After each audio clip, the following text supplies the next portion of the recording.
তোমার একটুও লজ্জা করছে না এখনো এমন নোংরা কথা মুখে আনতে? সত্যি একটাবারও লজ্জা করে না তোমার? এত নোংরা আর নিকৃষ্ট কে তুমি? কেন তুমি এই মাথা খুলিতে একদম সোজাভাবে ঢুকিয়ে নাও। আমি কি বলি, আমার এই প্রফেসর সাহেব উজান চৌধুরী ছিলাম, আছি আর চিরকাল তারই থাকবো। তাছাড়া তুমি আর যাই হও, আমার কাছে একটা খুনি ছাড়া কিচ্ছু নও। বুঝতে পেরেছো? আচমকাই রহান উজানের কপাল বারবার রিভলভার তাক করে। রিভলভারটা দেখা মাত্র উজান এক বিন্দু বিচলিত না হয়ে একদম স্থির নিষ্পিত দৃষ্টিতে রহনের দিকে তাকিয়ে রইল। উজান নিজেই খুব ভালো করে জানে, দুনিয়ায় যত কিছু ঘটে যাক না কেন, রহনের অন্তত এই হাত দিয়ে তাকে আঘাত করার মতো সাহস কখনোই হবে না। তবুও ছেলেটা নিজের অস্তিত্ব হারিয়ে এমন উন্মাদনা করেছে, হয়তো তীব্র অন্ধ ভালোবাসা বিফল দহন আর অনুশোচনার আগুনে পুড়িয়ে সে আজ এমন এক আত্মঘাতী রূপ নিয়ে বাধ্য হচ্ছে। উজান একদম স্বাভাবিক গলায় শান্তভাবে আড়ালো, মরবি আমাকে নে, মার, মেরে ফেল। তোর কলিজা যদি সাহস থাকে তবে এখনই আমাকে শুট করে মেরে তোর ফুলকে তুই চিরকালের জন্যই নিজে করে নে।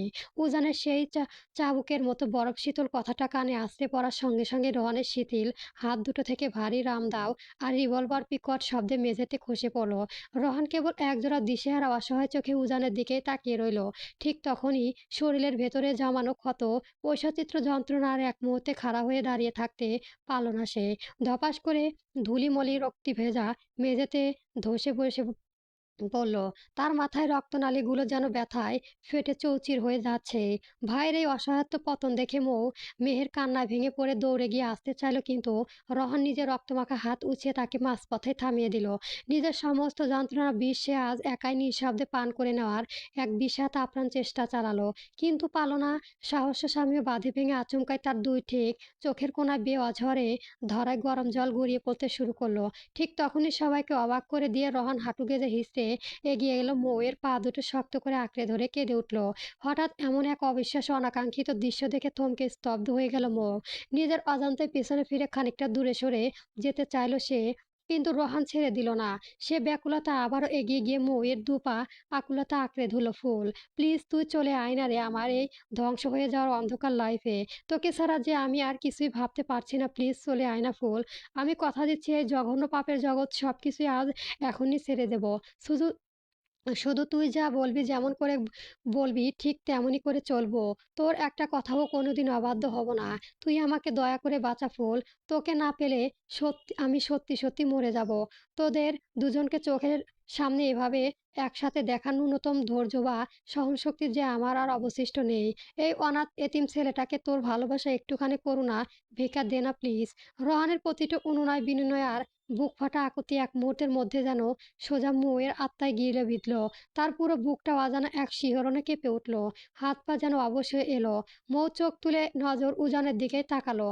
উজান নিজেও স্থির দৃষ্টিতে পাথরের মতো নিঃশব্দে দাঁড়িয়ে আছে। নিজের প্রিয় বন্ধু এই করুণ পরিণতি আর অনুশোচনা দেখেই এই মুহূর্তে তার নিজেও মুখে কিছু বলার ভাষা হারিয়ে গেছে। মৌ রোহনের আঁকড়ে ধরা হাত থেকে নিজের পা দুটো ছাড়িয়ে নিল। তারপর ধীরে পায়ে নিঃশব্দে রোহনের ঠিক সামনে হাঁটু মুড়ে বসলো। পরম যত্নে রোহনের তাজা রক্তের মাখামাখি দুটো হাত নিজে দুটো তুলে হাতের মুঠোয় পুরে নিল। তারপর কম্পিত করুণ গলায় ফিসফিসিয়ে বলল, সরি রোহন ভাইয়া, I am really really sorry, so sorry. কসম খেয়ে বলছি, তোমাকে আমি সত্যি এভাবে আঘাত দিতে চাইনি। এমনকি তুমি কষ্ট পাবে, তিল তিল করে শেষ হয়ে যাবে এমন কোনো নিষ্ঠুর কথাও ভুলেও তোমার বলতে চাইনি কখনো। কিন্তু আমি যে আমার এই প্রফেসর সাহেবকে ছাড়া জীবনে আর দ্বিতীয় কাউকে এক মুহূর্তের জন্য চিন্তা করতে পারি না। মৌ চোখের জল মুছে শান্ত সুরে আবারও বলতে লাগলো, আচ্ছা তুমি কেন বুঝো না বলো তো? এই বিশাল পৃথিবীতে সব মানুষের সব ভালোবাসার শেষ পূর্ণতা পায় না। আমি তো তোমাকে অনেক আগেই স্পষ্ট বলে দিয়েছি, আমি কখনো কোনো জন্মেও তোমার হতে পারবো না। তুমি বিবেক দিয়ে আমায় বলে তো ছোটবেলা থেকে যাকে নিজের রক্ত আর আপন বড় ভাইয়ের মতোই ভালোবেসে ডাকলাম, শ্রদ্ধা করলাম, শেষেমেশে তাকে আমি স্বামী হিসেবে ভালোবেসে নিজের বুকে স্থান দেব কিভাবে? তাছাড়াও আমি আমার প্রফেসর সাহেবকে অসম্ভব ভালোবাসি। তা তো তুমি খুব ভালো করে জানো।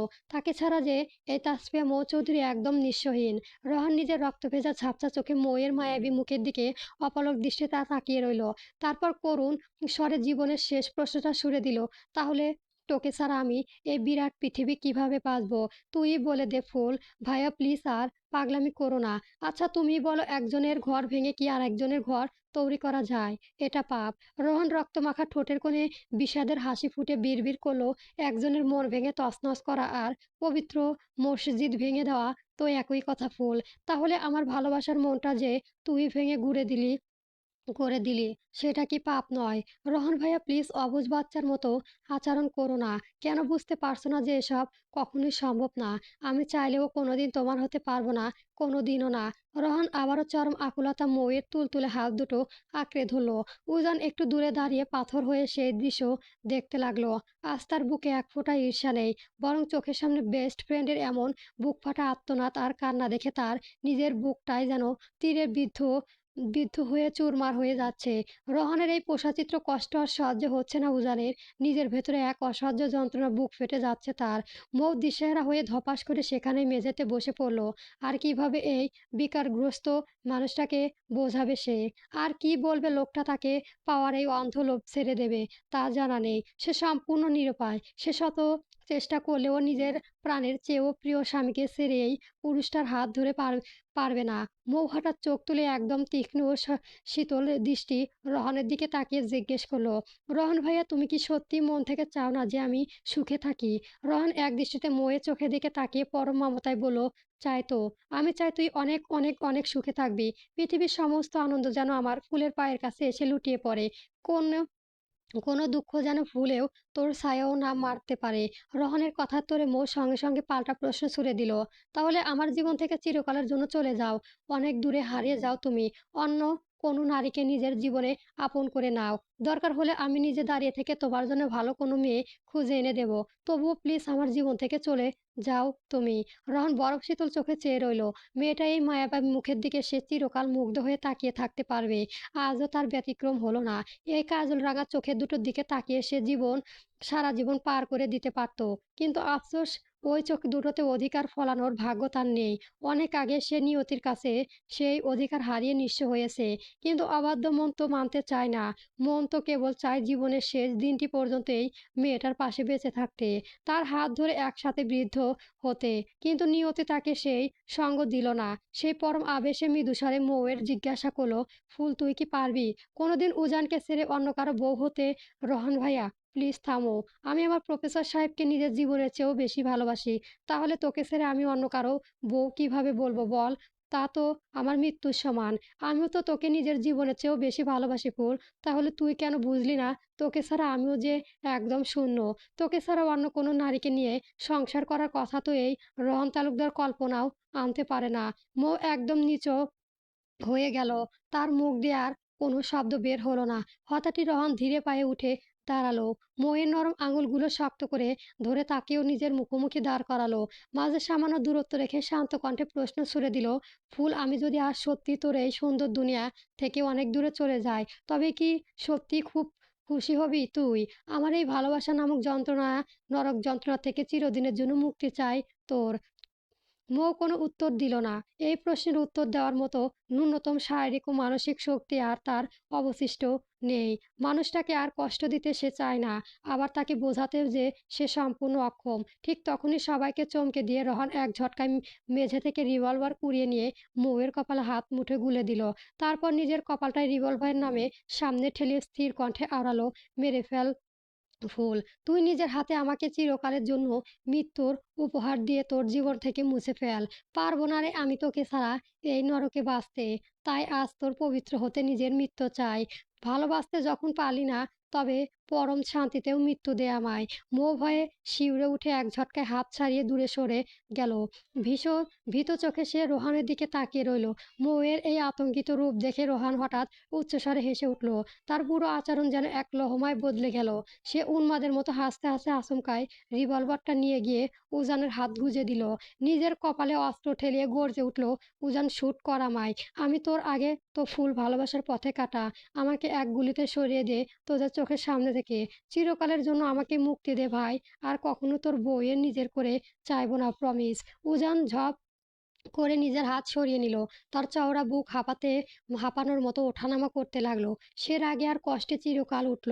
পাগলে হয়ে গেছিস তুই রোহন? কি সব আবোল-তাবোল বকছিস? একটা সামান্য মেয়ের জন্য তুই নিজের জীবনটা এভাবে শেষ করে দিবি? হ্যাঁ, পাগল হয়ে গেছি, আমি পাগল হয়েছি। উন্মাদ হয়ে গেছি। আমি ভালোবাসার জন্য পাগল হয়ে গেছি উজান। আমাকে শেষ করে দে, মৃত্যু দে আমায়। উজান এগিয়ে গিয়ে রোহনের ২ বাহু সজোরে ঝাঁকিয়ে রুদ্ধ কণ্ঠে গর্জে উঠল, যা, তোকে দিয়ে দিলাম তোর ফুলকে। আজ থেকে তোর ফুল শুধু তোর, আর কখনো লাগবে না আমার এই ফুল। নিয়ে যা তুই ওকে। আজই সারা জীবনের জন্য নিজের বউ বানিয়ে নিয়ে ঘরে তোল। কথা দিচ্ছি এই উজান চৌধুরী আর কোনোদিন তোদের মাঝে বাধা হয়ে আসবে না। তোর কাছ থেকে ওকে কেড়ে আনতে যাবে না। তবুও প্লিজ এমন পাগলামি করিস না ভাই। তোকে যে আমি কোনো অবস্থাতেই হারাতে চাই না। উজানের এই বুক ফাটা ত্যাগের কথা শুনে রোহন উন্মাদের মতো এক নজরে মৌয়ের দিকে তাকালো। তারপর বিকট শব্দে অষ্টহাতে ফেটে পড়ল। হাসতে হাসতে হঠাৎ তার চোখ দুটো বেওয়াঝরে ধারায় জল নেমে এলো। সে কান্না ভেঙে পড়ে বলল, আমি তো আমার ফুলকে কোনোদিনই পাবো না ভাই। ফুল কোনোদিনও এই পাপিষ্ঠ রোহনের হবে না। কারণ সে যে তোকে ভালোবাসে। তোকে ছাড়া সে যে মরে যাবে। আমি কি করে তোর বুকের ভেতর থেকে আমার ফুলটাকে নিষ্ঠুরভাবে ছিঁড়ে নেব বল? তবে তবে তোকে আজ আমাকে মারতে হবে উজান। রোহন আবারও ব্যাকুলতায় উজানকে জড়িয়ে ধরে তার হাতে রিভলভারটা চেপে ধরল। আকুতি মিনতি করে বলল, শুট মি উজান, তোকে একসাথে দেখার মতো কলিজার রোহন তালুকদারের নেই। এমনকি নিজের বেস্ট ফ্রেন্ড ও আঘাত করা আমার পক্ষেও সম্ভব নয়। প্লিজ মুক্তি দে এই নরক যন্ত্রণা থেকে। কিন্তু উজান পাথরের মতো স্থির হয়ে রুদ্ধশ্বাসে তাকিয়ে রইল। বন্ধুর নিজের হাতে শেষ করার কল্পনাও সে করতে পারে না। উজান এক পা দুপা করে ধীরে ধীরে পেছনের দিকে সরে গেল। রন নিমিষে বুকে ঝুঁকে গেল। উজান কোনোদিন তার গায়ে অস্ত্র তুলে ধরে নাই। তাকে আঘাত করবে না। অতঃপর রোহনের ঠোঁটের কোণে ফুটে উঠল এক পরম তৃপ্তির শীতল হাসি। সে আর এক মুহূর্তেও কালক্ষণ ক্ষোভ করল না। হঠাৎই গুলির শব্দ, পুরো ঘর যেন কেঁপে উঠল। সবাই আতঙ্কে চিৎকার দিয়ে উঠতে দেখা গেল। রোহন নিজের হাতে রিভলভারটি নিজের মাথায় রেখে ঠেলিয়ে ট্রিগার চেপে দিয়েছে। মুহূর্তের মধ্যে চারিদিকে রক্ত ভেসে গেল। অক্ষিগোলক উল্টো গিলে ধুলোমলিন মেঝেতে একতাল রক্ত মাংসপেশির মতো লুটিয়ে পড়ল রোহন তালুকদারের নিথর দেহ। রোহন ভাইয়া! মৌয়ের বুক চেরা চিৎকার দিয়ে বিদ্যুতের গতিতে ছুটে গিয়ে মেঝেতে লুটিয়ে থাকা রোহনের মাথাটা পরম আকুলতায় নিজের কোলে টেনে নিল। তার ২ চোখ বেয়ে তখন শ্রাবণের ধারার মতো অঝরে বৃষ্টি নেমে এসেছে। চোখের পানিতে রোহনের রক্তাক্ত গাল ভিজে একাকার হয়ে যাচ্ছে। মৌয়ের চোখ দিয়ে রক্তচক্ষু খুনির বদলে কেবল রোহন ভাইয়ার জন্যই এই আকুল আশ্রয় নামতে দেখে মৃত্যু পথযাত্রী রোহনের ঠোঁটের কোণে এক পরম তৃপ্তির মুচকি হাসি খেলে গেল। উজান, ইফাত, তন্ময় আর মেহের সহ সবাই উন্মাদের মতো দৌড়ে গিয়ে এলো। রক্তের সাগরে ভেসে যাওয়া রোহনকে তার চারদিক থেকে ঘিরে ধরল। ভাইয়া নিথর হয়ে আসা দেহের উপর আছড়ে পড়ে ডুকরে কেঁদে উঠল মেহের। ভাইয়া, এটা কি করলে তুমি? মৌ, তুই আমার ভাইকে উঠতে বল না রে। ও ভাইয়া, চোখ মেলো। কথা বলো না আমাদের সাথে। কেন করলে এমনটা? মৌ কাঁপা কাঁপা হাতে রোহনের রক্তমাখা গাল দুটো আঁকড়ে ধরে অঝরে কেঁদে চলেছে। তার চোখের জল গড়িয়ে পড়েছে রোহনের কপালে। রোহনের অপলক শান্ত স্নিগ্ধ দৃষ্টিতে মৌয়ের চোখের দিকে তাকিয়ে রইল। মৃত্যুল হিমশীতল পরমার সারা শরীরে ছড়িয়ে পড়েছে। তবুও তার ঠোঁটে সে তৃপ্তির হাসিও অমিলেন। হঠাৎই তার বুকে শেষ নিঃশ্বাসটুকু এক তীব্র প্রতিদ্বন্দ্বিত হয়ে ফিসফিসে বেরিয়ে এলো, তোকে ভালোবাসার অপরাধে নিজের রুহকে মৃত্যু দিতে হবে জানলে কখনোই এই মন তোকে চাইতো না রে ফুল। জীবনে এই চিরবিদায়ের শেষ কথা শোনা মাত্র ময়ের বুকের ভেতরটা যে খা খা করে উঠল। সে আর নিজেকে ধরে রাখতে না পেরে শিশুর মতো হাউমাউ করে কাঁদতে লাগলো। রোহন তার নিজের বরফ শীতল হয়ে আসা হতাশ অনেক কষ্টে একটু উঁচিয়ে ময়ের ফর্সা গালে রাখার চেষ্টা করলো। নিভু নিভু চোখে পরম মায়ায় বলে উঠল, কাঁদছিস কেন পাগলি? তুই তো একটু আগেই নিজের মুখে বললি না তোর জীবন থেকে অনেক দূরে চলে যেতে? তাই তো আজ চিরকালের জন্যই মুক্তি দিলাম তোকে। তুই অনেক সুখে থাকবি বুঝলি? অনেক খুশি থাক। এবার একদম কাঁদবি না আমার জন্য। রোহন তো তোদের দুজনের ভালোবাসার পথে কাঁটা ছিল। এই পাপিষ্ঠ পুরুষ রোহন তালুকদার আজ নিজ হাতে তোকে সেই কাঁটা থেকে চিরকালের মতো মুক্তি দিয়ে গেল। আমি চাইনি এমনটা। প্রফেসর সাহেব, ভাইয়াকে হসপিটালে নিয়ে চলুন। ভাইয়া, তুমি কোথাও যাবে না। আমি যেতে দেব না তোমায়। গল্পটি কেমন হয়েছে অবশ্যই কমেন্ট বক্সে জানাবেন এবং পরবর্তী গল্পের জন্য আমার চ্যানেলটি সাবস্ক্রাইব করে রাখবেন। ধন্যবাদ। গল্প প্রফেসর উজান চৌধুরী চলবে।